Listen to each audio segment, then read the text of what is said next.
Ooh, shalalala, shalabalagoo. Ooh, shalalala, shalabalagoo. Well, listen to this jingle, it'll tell you what to do. There's a video game podcast that's perfect for you. Ooh, shalalala, shalabalagoo. It's called Flock Talk. It's a podcast just like this, but it's hosted by Myles and Kathryn and Chris. Ooh, shalalala, shalabalagoo. Hello, everyone. Welcome to episode number 31 of Flock Talk. Today, we're going to be talking about VR games again. This is VR Games 2, and it should be a good time. So this month, we're going to be talking about VR Games 2.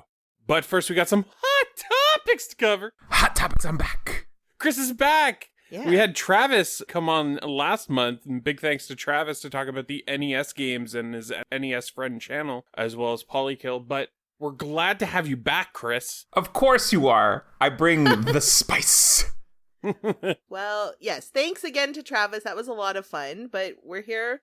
We're here with Chris. Yeah. I guess we'll talk to Chris. We're used to it. Listen, without me, the curry's not spicy enough. And we all like a spicy curry. It's more of a Penang if it's just us. Yeah, it's just sag paneer if it's just you guys. You need that. How are you going to get that vindaloo without me? So, Chris, I think it's better if we start with you because people haven't heard from you in a while. What have you been up to in these last 2 months? 2 months. 2 months I have been playing 10 hours of Final Fantasy 9. I got it on the Switch, which seems to me to be the perfect place to play a long Japanese RPG. Because you get to take it, play it on the subway, play it on the go. On your way to the grind, you can do some grinding. Mm-hmm. You just your life is a grind. Yeah. Grind your way to the grind. Interesting. And you can play it on the plane. So I played it on a few planes, and Oh, you've been traveling for work too, so it's probably a good Yeah. thing. Yeah. Honestly, it could be pretty lonely on the private jet, so. it's very true. How are you going to pass the time? There's only so many shrimp rings that you can eat. And gold encrusted pillows that you can put your head on for an hour and a half.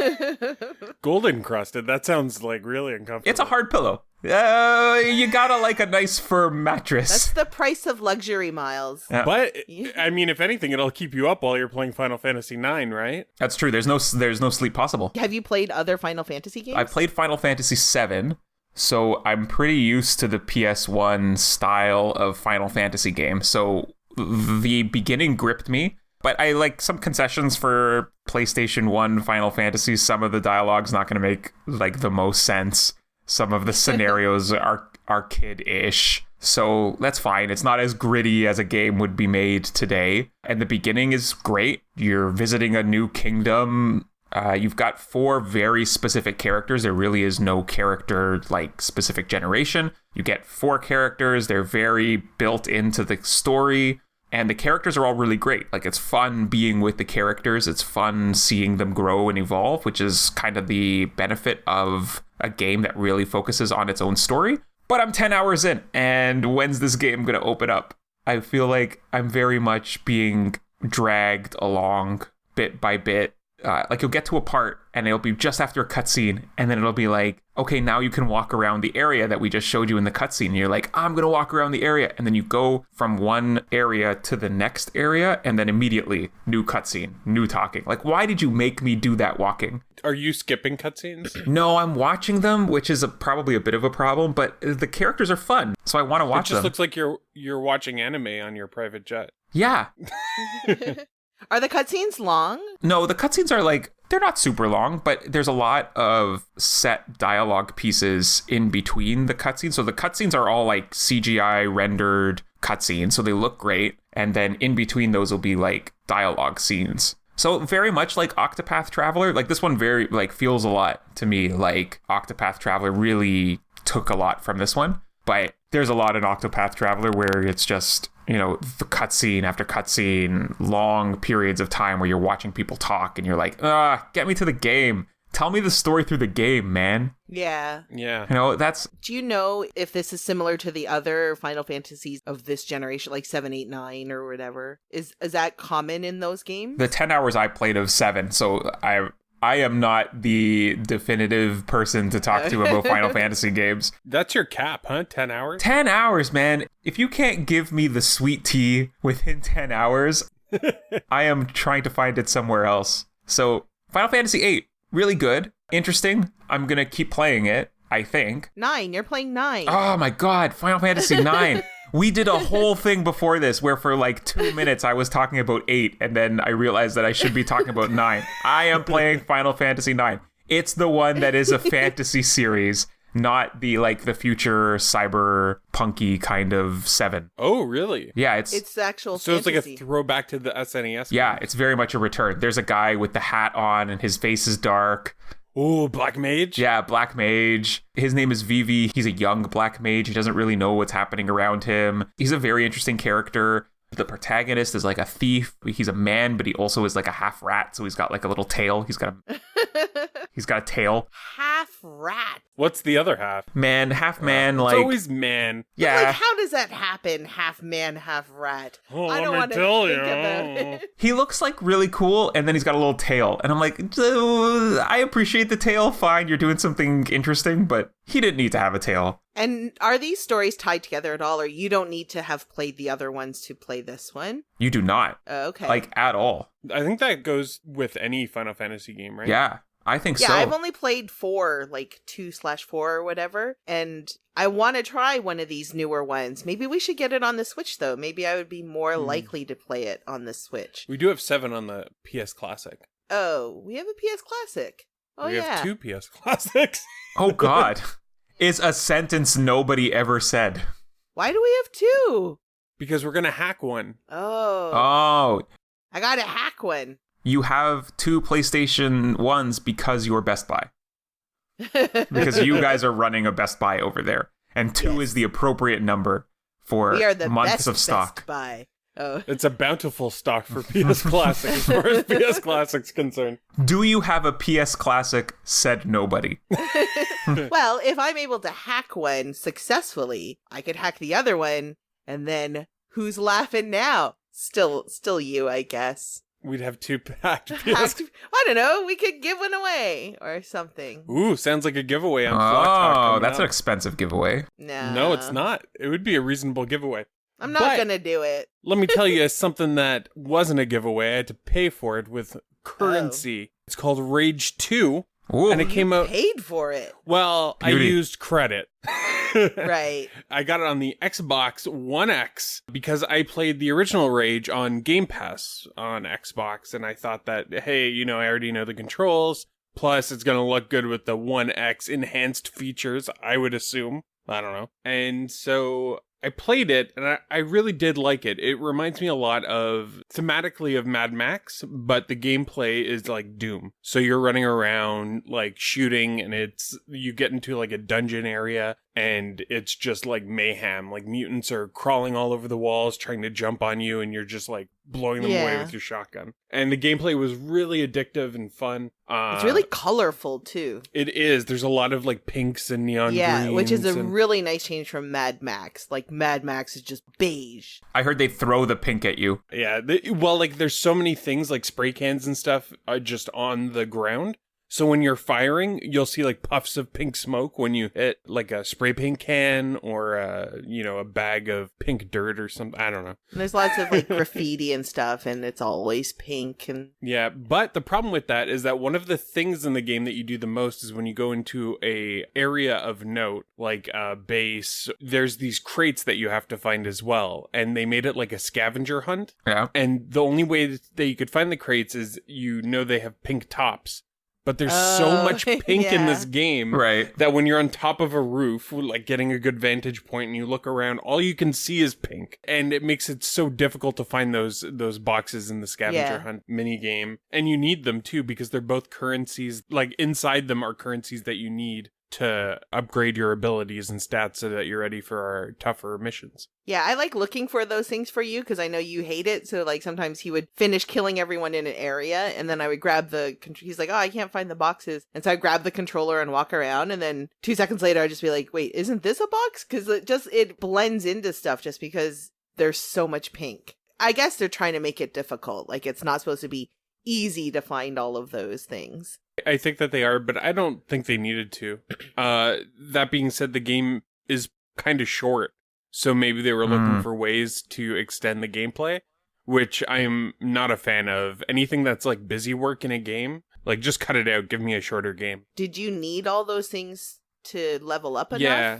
you Well, think? I don't think so. I played it on easy because, like, for a lot of these games, I just kind of want to get through them. I did have a lot of fun, and I didn't think I needed to be as leveled up as I was by the end of it. But while you're playing, you don't know what's coming, right? Right. Yeah. So you always try to level up, as much as you can before the next event or the final boss shows up. There was also a major glitch in the game, which you might have seen on Twitter that I was posting about. It's like the second last mission in the game, and you're in a fortress, and another fortress opens up that you can see. So if you climb down the fortress and just walk there and find a way to get in, it will glitch your entire game. There's actually a zip line that you have to use from the top of the first fortress. So I didn't use that zip line. I didn't see it the first time. I went into the base. I finished the whole mission, but I knew something was off because they keep referring to things I haven't seen. But by the time I was finished with the mission, it was still telling me to complete the previous mission. When I went and completed it,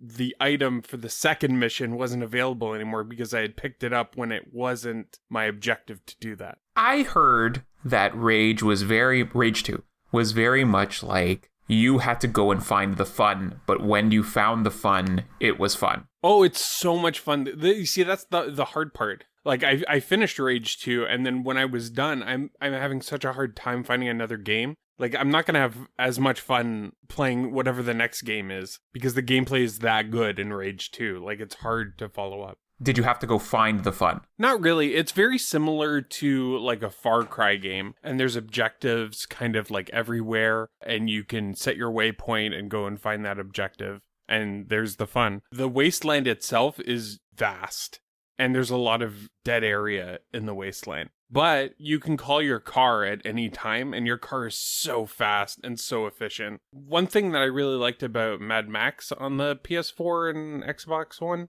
was the car combat. And there's car combat in this game too, but it's just not as good because in Mad Max you got this spear that you could use, and you could pull pieces of other people's cars off while you were driving. So as you're driving, you're bumping into them, you shoot a spear right through their tire, pull their tire off. Right.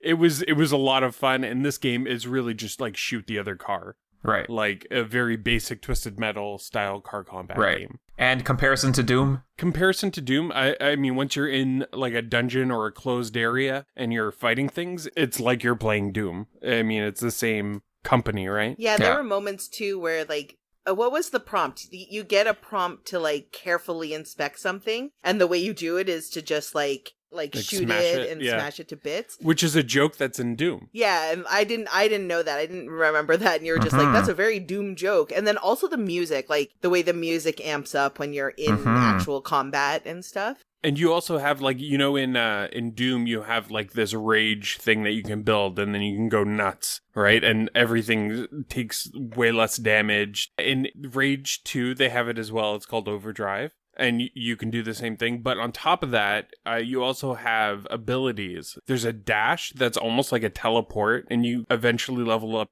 so that you can do 2 dashes at once. There's a double jump you can unlock. So then eventually you feel like almost like you're a parkour guy because you're like jumping all over the place, zipping around like your Tracer. It becomes really addictive, and there's so much to say about it. But I think that for most people, if you don't have a connection to Rage already, I would definitely wait on it for it to show up on Game Pass, or maybe E3 will have some deals on Rage 2. So when those come out, definitely pick it up because you're gonna have a really fun 10 hours of just running around and shooting things. If they're not playing Rage 2, what's a game like that? Which game would you recommend? Would you just recommend Doom? Yeah, Doom is the better game of the two for sure. Also, both Doom and the original Rage are on Game Pass right now. So if you want to, sign up for Xbox Game Pass, you have access to the original Rage as well as Doom. Don't play Mad Max. That used to be on there too. It used to be on there. Yeah. You didn't like Mad Max. You know what?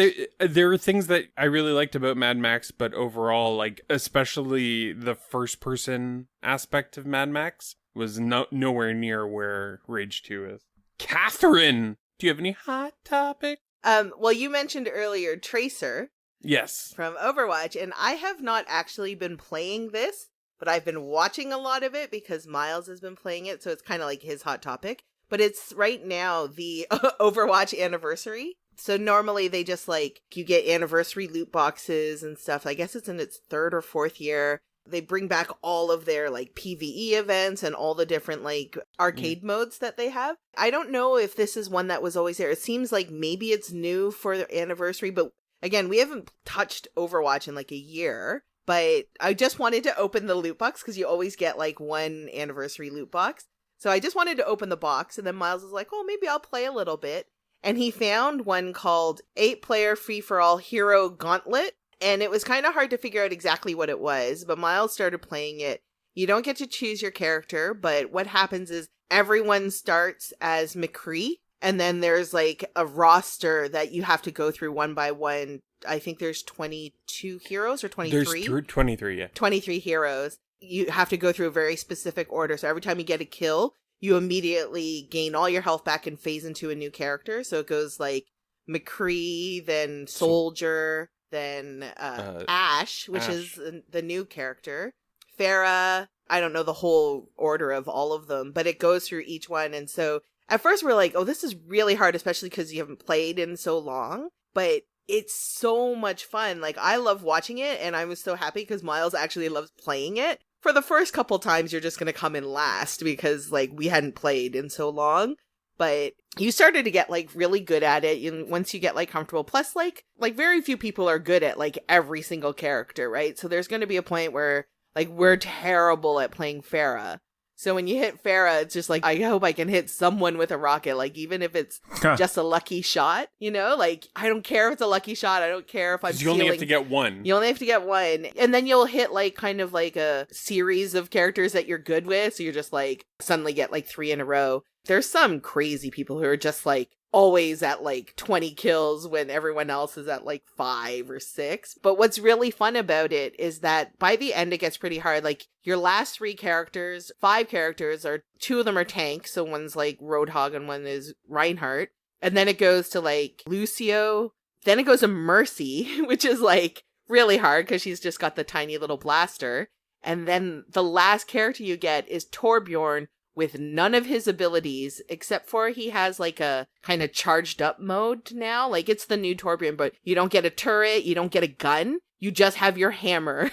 And so usually someone's stuck on Torbjorn for a really long time trying to get a kill. I always think it's funny because you just see like everyone's like shooting each other, and then you just see a little Torbjorn with a hammer running around. Just hope like somebody has a tiny bit of life so that a single hit from the hammer. Yeah, just trying to steal kills and stuff. Like, it's so funny. The reason why I really was like attached and drawn to this format immediately was because I played a lot of Counter-Strike when I was in university. Not like competitively or anything like that, but there was this mode called Gun Game, and they would start you with the best gun, and then when you killed somebody with that gun, it would go down to the next best gun until the very end when all you have is the knife, which is like Torbjorn and the hammer, right?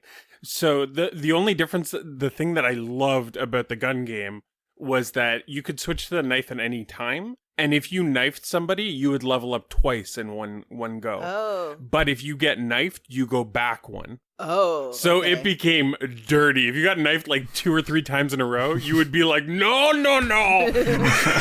Yeah. The Overwatch thing, like, Hero Gauntlet would take forever if that happened. The other thing is, like, sometimes, like, a lot of people get stuck on McCree, right? And that's the very first hero. And then all of a sudden you'll hear, what's his voice like? High noon. It's high noon, yeah. And then, like, they might kill 2 people with 1 shot, but you still only level up 1 time, right? And I was like, oh, that's so, like, I wish you could level up twice. But the whole point is that you play every single character. And so it's pretty funny. Like, there's a part where it's like May. Like, there's some people who have just, like, really difficult ults, right? That don't really do anything. Like, and May just, they freeze them on the spot. And then people come and steal your kills. Yeah, and then other people just steal their kills. And so, and I've seen, like, it's so frustrating. Like, I love watching Myles play, and it's frustrating to watch, too, at times, like, for him as a player, because you could do all the work. Like, you could deal all the damage. It'll be down to a sliver, and then someone just comes by and snipes it. But then, I mean, you also do it to other players. Yeah. One of the things that's really cool about the format is when you're on a roll. So every time you kill someone, you gain full health and your character changes. So if you're in the middle of a battle and it's killing like everybody is taking a lot of damage and you get a kill, you come back right into that same battle. Full health. Full health. Right. New hero that they're not expecting all of a sudden is there. Okay. And you can sometimes get 3 or 4 kills in a row and the highlight reels look so good because it'll be like, I'm a soldier and I rocket somebody, turn into Ash and I throw a bomb, kill somebody immediately. Now I'm Hans or Farah, shoot a rocket, dead. Hanzo, arrow, one shot, dead. Genji. Right. The characters just keep switching, and you feel like $1 million. You feel like a pretty cool dude. You feel like a super bro.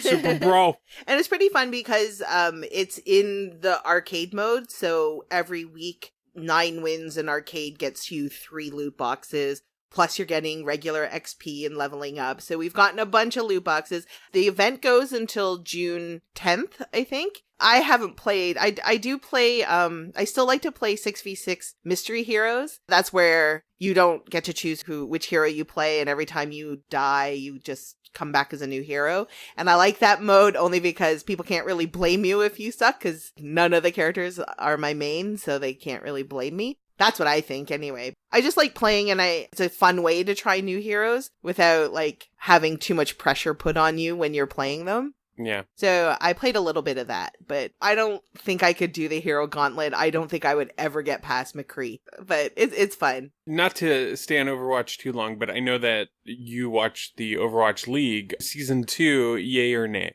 Oh, season 2? Yeah, it was, it's in season 2 right now. And it was stage 2 had just finished a while ago. And San Francisco won. And they're the first like non-full Korean roster to win a stage. They're the ones that invested in 2 young kids, like 15-year-olds, signed them before they were even old enough to play. And then they both, at the end of season 1, they both became old enough to play. So they only played partial season last season.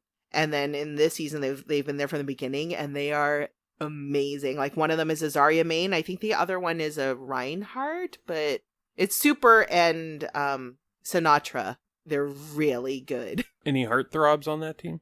They're all, like, young kids. I don't... So, probably not. Probably. Chris, any heartthrobs going on in Final Fantasy 9? In Final Fantasy 9 or 8? I mean... 9. Final Fantasy 8? 9. Final Fantasy 9. I don't know. Is any of this heartthrobby or do we? I don't know. We gotta go over our favorite heartthrobs of June. June heartthrobs. I did think that it was funny when you were talking about how like Final Fantasy, like the story and stuff. It's like, you know, it's of the time, so it's like not super heavy hitting or whatever. And then Final Fantasy 15 is a boy band. So I feel like that hasn't really evolved too much till now. So. I wish that there was a new-ish Final Fantasy. Maybe there is. I think I saw one in EB Games yesterday when I was in there, a new-ish Final Fantasy game for the Switch. But I looked it up before I started, and this one was rated as like the second or the first on a lot of lists. So there's probably some big thing that in the middle that happens that like people really love this game. So it can't just be some cute characters at the beginning, right? We'll see next month if you stuck with the game, if your thoughts have changed. We'll see. We'll see. So no on heartthrob. Okay. VR2 coming up next. I've been around the world and I've met a lovely king. He was nice and kind and promised he would give me everything, but only if I promised that I'd sing a little song, saying that this king was the best man. But no, I said, you're wrong. Miles McInnes is better than you. Miles McInnes is better than you. And he's got a lovely shiny pointy crown thing on his head too. So, we all have VR units for the PlayStation VR, if you will.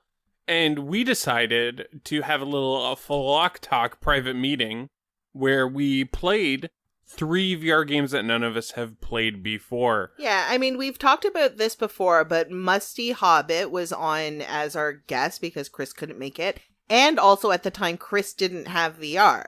So this is us now, all with VR, all playing together, trying out some games that I don't know if we weren't like I don't know how many of these games I would just pull up on my own and play, but something about being with other people and wanting to see their reactions to the games and stuff like that, or party games. I feel That was really fun. weird putting on a VR helmet when nobody else is at home. Yeah. Because what if somebody, like, breaks into your Walked in. house? Yeah, exactly. Yeah, like, it's not even like you're scared of, like, a home invasion. You're scared of them thinking, like, oh, really? Oh, This is the person? I'm more worried about a home invasion, just like cutting off all your senses, basically, Okay. without anybody else as a spotter. I'm not. Maybe it's more like a defense system because they walk in and they're like, you know what? This person already has a lot going on. And then they just close the door and walk Yeah, away. yeah. Try Like- the next house. Like, I don't know. Well, the one thing you know they're not going to take is your VR set. Yeah, well, that's true. Imagine they took everything around you without you knowing. That'd be amazing. That's a setup for a movie, I'm sure. Let's just start with the first game that we tried, which was Carnival Games VR. Oh, yeah. You did not like it. You didn't like it, did you? I think Kathryn should start us off on this one because Yeah. she was definitely the best out of all three of us. I think it came from, like, it's just one of those games that I've always been curious about because I just feel like carnival games are so much fun. When was the last time you've been to a carnival? Like, never. We don't go to the CNE or anything like that. The Canadian National Exhibition, for those non-Canadians. It's our official carnival. Wait a minute. I go every year. You go just to eat deep fried butter. No, I never eat any of the nonsense food. And I never go on any of the rides. And I never You go play see the any of the skaters? games. What I do is I go to the area where they're selling things. Oh, the international market stuff? I just really like walking around that place, even though they're bringing the same thing year after year. I just really enjoy watching the guy do that. Like, look, you can light your car on fire and the car wax will still work. Demonstration and the sham Still wow. do that? Yeah, I remember seeing Sham Wow like years before they came on TV because they were always at the CNE. Yeah. Yeah, my dad always went. Like, it comes on only for 2 weeks at the end of the summer, and that's when my birthday is. And so every year as a kid, on my birthday, we would go to the CNE. That was our big thing. You know, when you're a kid, there's like carnival stuff and like rides and cotton candy. And then my dad's like, kids are going to the market. And then it's like 3 hours just walking up and down these. Yeah, that's what we did like, too. Looking at saffron. Yeah. Oh, and my like dad's buying that car wax. For maybe sure. this is the year that you're gonna finally buy a hot tub for the house. Oh, look at those deals on those hot tubs. I remember the last time I was there, somebody was selling DVDs and they just had like 1,000 copies of Last Action Hero. Just like Yeah. on DVD, just 1,000 copies. Like, why even try at that point? Like, Why try bring them all? to sell them? You Like, bring 2 copies max, just like the PlayStation Classic. You need 2 copies, that's your stuff. maybe someone's buying them just for the case. People show up, they buy a lot of nonsense. People love buying cheap nonsense. Okay, well, that got us off topic. So what cheap nonsense did you buy in Carnival Games VR? Well, the reason why I really was interested in it is just that game's been around forever, right? Like, it was on the Wii, I think. I don't know if it's been around since before the Wii, but it was always kind of expensive for the Wii. Like, it never dropped in price. Like, maybe people could find it used or something. But whenever I saw it in the store, I was like, I don't know if I could still pay, like, I considered like $10 too much for a Wii game, for a game that you just that want game's to, worth $1. just a game that you're just curious about. And for some reason, it just never dropped in price. I think it's out on the Switch and it was still kind of expensive on the Switch. I was just like, I'm never going to get to play this game. But we ended up getting it for VR. I don't know if it was during a VR sale. It was. I saw the price. It was like under $5 or something. And I was like, finally, like, let's just get this version of it. And so then when Chris was here, we decided to play it. You two went first and we were just like, what is this game? And like, just imagine Myles and Chris playing a game that they dislike. That's what it was like. Like, just making fun of it, not actually playing the game. Like, you're not supposed to be shooting that, but then they'll spend like 5 minutes trying to shoot the wrong thing just because it's there. Like, And it's hilarious. yeah, like the like it's just like a carnival, like where you get the little tickets to redeem for prizes. And when you get a prize, you can go to this other area and just do weird things with the prize, like put them on a shelf, but then also you could put them in a hole and then it pops out another hole and there was just randomly a cow. And so you guys are just It like was such nonsense. You were just shooting the cow. Like, none of that made any sense. But I really enjoyed actually playing the games because for me, it really felt like the carnival games that I'm probably better at playing it in video game form than in real. I was really good at throwing at milk cans, which I would never be able to do in real life. So that classic carnival game where you have a baseball and there's milk cans and you got to knock them down, right? Yeah, but then they start putting them in these like really weird formations and stuff like that. Like the standard formation is like the 3-bottle, 2-bottle, 1-bottle pyramid. There's like a Wii game that was very similar to that, Boom Blocks, where you're just trying to knock down towers with balls. Yeah, so I think part of it is like in Boom Blocks, it doesn't really feel like you're throwing. Because of the way you're holding the Wiimote. I mean, this you're still using just the PlayStation Move controllers, but somehow, like, because it's I think we were using just a regular controller for this. First of all, it's obscene that they would have ever charged more than $1 for it. You're right, Myles. Second of all, why was so much content blocked off at the beginning? Oh. You had 3 games that you could play. Why didn't they just open up the whole carnival for you to just enjoy a carnival? That's the other thing, because I've seen even in like the PlayStation Store and probably the Wii Shop that it's DLC, like paid DLC content. Who's doing this? Guys! Buying DLC for carnival games Stop! VR. Stop! Just It's stop Ubisoft, buying though, it. So Yeah. Is it Ubisoft? I think it is. Oh, man. Oh, man. Who bought it at $10? Who's buying the DLC? The game's garbage. The UI's trash. It's like $30 or $40 on Switch. It's insane. That's insane. I liked it. You're crazy. It wasn't the worst of the 3 games we played, that's for sure. Oh, certainly not. So that is part of the problem, is that we couldn't, like, we could see that there were other really fun games in the carnival that we could potentially play or get to. Like, whole other areas were blocked off. But I liked the shooting game, the target game, because it wasn't just like the little ducks or whatever that go across the board. It was like a little scene and things popped up. It was kind of like skeet shooting and then having to be looking in the right direction. That game was the best game.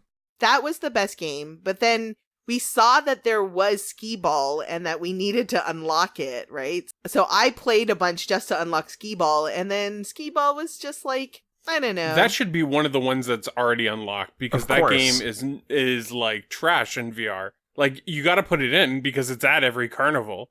But at the same time, it's like, what are you even doing? Like, what was the first game I played? I actually threw the controller because I didn't have the wristband on. It was Super Mario World. Oh. That's what we were playing. No, it wasn't that. Oh, yeah. So anyway, safety first with VR, everyone. Use the little straps on your Move controller. And also make sure, like, heed all the warnings. You need to have, like, a wide berth around you because Myles punched Chris. Yeah. Remember? Legit. Yeah, Legit. the He VR punched helmet Chris. wasn't even on, though. No, yeah. Chris made that face. You all know that face. Yeah. You had a comment about the socks I was wearing, and Yeah. I just couldn't stand for it. Yeah. Is Eve Valkyrie the next game we played? Oh, it is. Yeah, let's now, talk this about was that. the game that we all collectively had the highest expectations for. Yes. Me especially, because I spent a ton of time as like a kid playing TIE Fighter on the computer. And you played the demo, right? Did you Yeah. play the demo? Yeah, and it was cool. It was like, it made me think like this is going to be great. I don't know what you thought, but Eve Valkyrie, super disappointing. I wish that they had, you almost never hear this, but I actually wish there was more of a tutorial. Like, it was not intuitive how to, like, shoot and stuff. The thing is, like, they could show you the basics, like how to shoot and how to fly or whatever. But then there was a lot of variation between the ships you could pick. And then, like, suddenly you're just like, I'm in a healing ship. Like, why didn't anyone tell me this was a healing ship? Okay, so the game is you're flying around in a little, like, fighter in space. Incredible visuals, right? We can all agree that the visuals were insane. There's usually, like, some big ship you have to fly around. There's some obstacles in the environment, and you're basically fighting other fighters. Awesome premise for a game. I want to play that game. And then you start playing it, and the fighters are always too far away. There's not enough, maybe, complexity with the fighters. So, like, you're mostly just following another guy until you can shoot them. Or, like, you're going down, he's going down. It's, like, the kind of problem with dogfighting games. But then, completely obtuse. What any of the weapons do, what any of your special weapons do, how to, like, straight up, it seemed like to me it was multiplayer only. That was the real focus. That was, honestly, that was my biggest problem with it as well. Like, no story mode. I want a story mode out of that game. And the single player mode is go in an arena with AI. That's not a single player mode. That's practice. Yeah. Yeah. It was like a write-off for me as soon as I saw what it was. So, TIE Fighter, you start out, you're like Grunt. You're a grunt flying a TIE fighter. And like, you're starting out and it's like, go do this stupid mission where you identify things. And then slowly you start being dragged in because it's a story, right? So you're like on the fringes of the Empire. And then slowly you start getting drawn into a secret society in the Empire through the missions. And so you have your main objective. And then eventually you get like secret side objectives that if you do, you can progress further and further into the story. And it's so good. The story's fantastic. Like, that's why you play that game. The story's amazing. And that's what you need out of that game. There's so much story you could tell, say, in Eve, because the Eve world is crazy. And this was all right. Like, I look forward to the next dogfighting game that gives me something else to do other than dogfight. What if it were TIE Fighter in VR? Yeah, it'd be fine, but I would eventually want a story out of it. You Wait, can TIE get a Fighters story. are bad guys. Yeah. I don't want to play a bad guy. It's incredible. All right. I mean, eventually in TIE Fighter, you start fighting the Empire, too. So, spoiler alert. there's a whole thing. I knew it. Did you ever play the Battlefront? Is that what it's called? Yeah. That VR mission in Battlefront 2 or whatever? It's just Battlefront. Oh, it's just in Battlefront? Oh, no, I never did, but Do you have it? yeah, I guess I do. You should play it. It's like a 15-minute X-Wing mission. It's way better than Star Wars Battlefront. Like the whole 15 minutes is way better than Star Wars Battlefront. Yeah. Yes. Yeah. Oh, Star Wars Battlefront. I bought Star Wars Battlefront too. You're it nuts. was really cheap. It was $5. And then the last game we played. Oh, yes. The last game we played. Gungrave VR. Now, this is a PlayStation series of games. This is the first one that was in VR. I also believe it's based off of a comic or a manga or an anime or something. None of us know anything about the background of Gungrave. But this was ranked as one of the worst games on the PSVR, and sometimes they are way off about things like that, because Kathryn and I played a game that was one of the worst ranked games on the PlayStation, which was Zombie Vikings, that we both had an amazing time with. So it was really cheap, picked it up, and we were all pleasantly surprised by this game. It is both third-person VR action beat-em-up, and first-person on-rails shooter, and it goes from stage to stage and switches your perspective. I never actually played it, but I enjoyed watching you guys play, because it looked like a lot of fun. And the stages weren't, like, crazy hard. There was a tutorial that made a lot of sense, took its time with you. I like the Eased you level in that gently. Chris played a lot. Like, that looked like a lot of fun, because you're just, like, on the back of a moving car or something. It was frantic. It was good. I don't understand. So many games get good marks, and this game got bad marks, and it made no sense to me. Imagine if it scored lower than Carnival games. Did it? No, I don't. Yeah, probably. Yeah, because if it was one of the worst ranked games, then it must have scored worse than Carnival games. That doesn't make any sense. Yeah, and it has a story. Like, it looks like it's a story mode, right? So, I don't know. It has different enemies that you have to fight. There's, like, drones flying around that you have to shoot down, and then different bad guys with different shields. Big guys that take a little bit more effort to kill. And you have, like, special powers, as well as your guns, as well as your sword. And honestly, that we only played the first, like, tutorial and first 2 stages, and there was already, like, tons to enjoy about the game. Maybe it was because we played 2 not so great games leading up to it, and we were just like, finally, something that's, like, interesting, at least. But it looked fine. Like, I can see Myles finishing that game, too. There were moments when I got home from work that I just wanted to put on the helmet and continue that game. Like, after Rage 2, that's the game I want to play. But when I'm by myself, it feels weird, so I don't do it. I do want to talk about some, like, glaring omissions, because none of us have played Beat Saber. And that's the one that people really talk about. Like, it's a rhythm game, but rhythm drumming game with lightsabers, I guess is what it is. That involves, like, a lot of, like, physical motion and stuff like that. And that's a game that everyone seems to love, especially in the Cartridge Club. Everyone, like, I think Mighty Q-Dog bought VR just so we could play Beat Saber. And we haven't bought it yet. I don't really know if it's our kind of game. Like, I like rhythm games, but I don't know about rhythm drumming. Like, I don't know if I'd be very good at it. It's like Fruit Ninja almost. You're just swiping things, right? Like, Yeah, I would be interested in playing Fruit Ninja in VR. I think that would be fun. Yeah, it does exist. I would try that. And the other one that we haven't played yet, and I'm dying to play, is Moss. Because I think those are the big, and I know Musty talked about Moss because that was sort of like the VR seller at the time, right? Like that was the one that everyone was talking about playing. And we've had our VR forever and haven't played it yet. And so I guess when you talk about, especially PSVR, those are some like big titles that we haven't played. I don't know if there are any others. Oh, like all the horror ones. It's still like, yeah, I mean the horror stuff, but it's still at the point where nothing's really selling a game for me. That's a great point, but one of the biggest selling things about PlayStation VR that just came out was that it's going to be compatible with the PlayStation 5. Yes. Yeah. That's going to be huge. It's just a good move. I think that there will be like a better camera and a better system, like a better headset system when the 5 comes out, but the fact that you don't have to upgrade it is like kind of a big deal. We already, like all of us already have not the original model of the PlayStation VR. We have the better newer one. The one that has a more stable video feed or whatever. But yeah, like I could see myself upgrading it eventually. I'm glad I don't have to upgrade it now, and it is definitely something that will make me buy a PlayStation 5 sooner rather than later. Like I think the systems are just as expensive, maybe more for PC, like the Vive or whatever. I feel like there's a lot more games on there, but PlayStation seems to be the console, like the only console that's like putting a lot into VR. And so I'm hopeful that they carry it on into the PlayStation 5, because for sure Myles and I are getting one.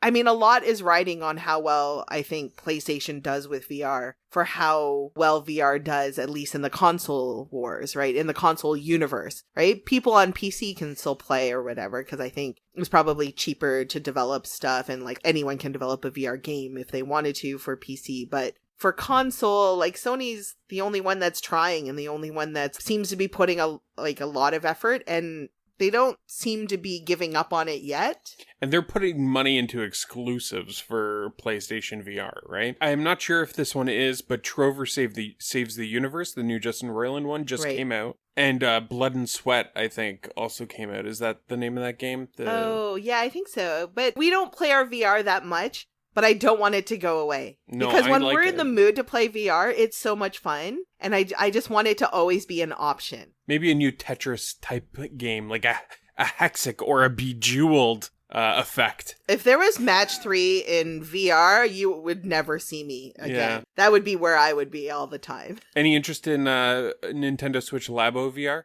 No, none. Not even a bit. No interest in Labo. You could play it on the subway. Oh yeah, I can plug in. On the go. I think the same concern I had about people home invading would be the same concern I would have using my VR on the subway. Yeah, it's a weird supplementary component to a system where you can pick it up and move it on the go anytime you want. You can't really do that if you're wearing a headset, but it's interesting. And I'm glad they're doing it. So that's it for VR. Let us know on Twitter or in the comments or wherever if you like VR. Like the new VR. Do you think VR is a good VR? Is what we're asking. Convince us to try a game that we've never heard of in VR, and we'll try. I think Super Hot VR is also another very popular VR game that we've never played. But don't recommend that to us. We probably won't play it. But now we got some odds and ends. Odds and ends. Way better than Travis. You know what? Travis tried, and I appreciate that he tried. So we got some odds and ends. We got some stuff going on this month. Is that right? Do you have any, Chris? Odds and ends. Let me see. I have been looking for a fantasy series to like sink my teeth into. How about Final Fantasy 8 or 9? I mean, Final Fantasy 8 is good. I might try Final Fantasy 9 at some point. So I started reading the Malazan Book of the Fallen, the first book. I read that on my vacation. It was okay. It's obtuse. It's hard to get into. I'm reading the second book in the Wheel of Time series. That is like great so far. Well, I've heard really good things. I've never read any of them, and I know that it's being adapted into a TV show by one of the Game of Thrones writers. Well, that's concerning, but well, he's an original Game of Thrones writer, okay, like from the beginning. Like that's fine. And he had never written anything before doing that, and I only know this because he was on Films to Be Buried with. Perfect. He only wrote one episode. It was the very first episode of Game of Thrones. Incredible. He had never written anything, and then he got hired onto Game of Thrones. The guys who wrote the end of Game of Thrones can go jump in a river. But yeah, The Wheel of Time so far, an easy read, which is key with some of these fantasy series. Like, you do not have to rename the days of the week, guys. Like, I get that, like, the world building is, like, something you really want to do, but man, oh man, sometimes the different words for things, and you're like, oh, that just means that. You're just being obtuse for no reason, which is why I kind of like the Tolkien fantasy over some of this nowadays. The deep world building fantasy is a bit tough to get into, but this one, great. So, hot take, The Wheel of Time is so far a good series. I've been curious about it, and I think I have an EPUB version of it. And it's funny that you mentioned that. I'm just going to quickly say that I'm super, super, super excited because on May 31st, Good Omens, the Prime TV show just came out. I haven't watched it yet, but I have been waiting for it for like... When does it come 6 months or so? It's out. It's out now on Amazon Prime. Oh. It's like 6 parts maybe. And it's like, it's got an amazing cast. The main people are like David Tennant and Michael Sheen are the two angels. I'm like so excited. I've been waiting for this for so long. It's a miniseries though, right? It's not It's a miniseries, yeah. It's going to be so good. I watched like 5 minutes of it just to make sure I'm not going to be like horribly disappointed. And it's going to be so good. Yeah, so, apparently anyway, it's well rated. So new season of Mindhunter for all you true crime fans out there is coming out this month. Chirp. I'm just kidding. We also have some other things to announce. I was on the Shenmue live record podcast for CC Prime because I finished Shenmue last month. The episode should be out by the time that you are listening to this. Yeah, these will probably come out at around the same time. Who were the other guests on that? It was a pretty good episode. Eric from the Mighty Q Dog. I take that back. Never mind. Musty and Rocket, of course, the hosts. And Mike from the Retrolectors. Oh, yeah. It was his first time on one. That's super cool. Yeah. And you know what? I share a lot of the same sentiments that Mike did, or Mike does, about a lot of things video game related. So I was very happy to have him on that cast as well. Also, we're going to be at Philadelphia this month at C3. For Too Many Games, which coincides with C3. Or I guess C3 coincides with Too Many Games. So that's like June 21 to 23 or something like that.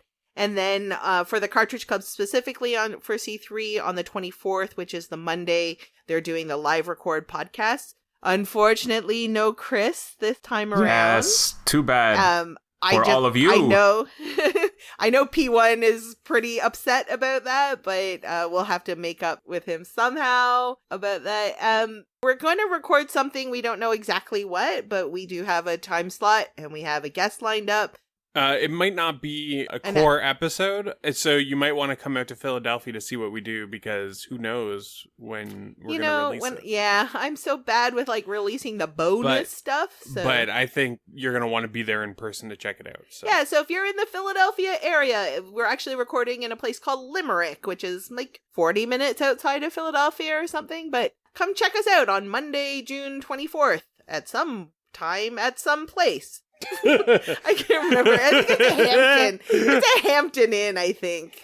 And Chris, can you tell everybody what the CC Prime and the CC Portable game is for next month? Absolutely. The CC Prime game is it's DJ Hero, so make sure you get your peripherals. Wait. You looked at your shelf when you said that. You have DJ Hero still? Yeah, I have DJ Hero. I really liked DJ Hero when it came out.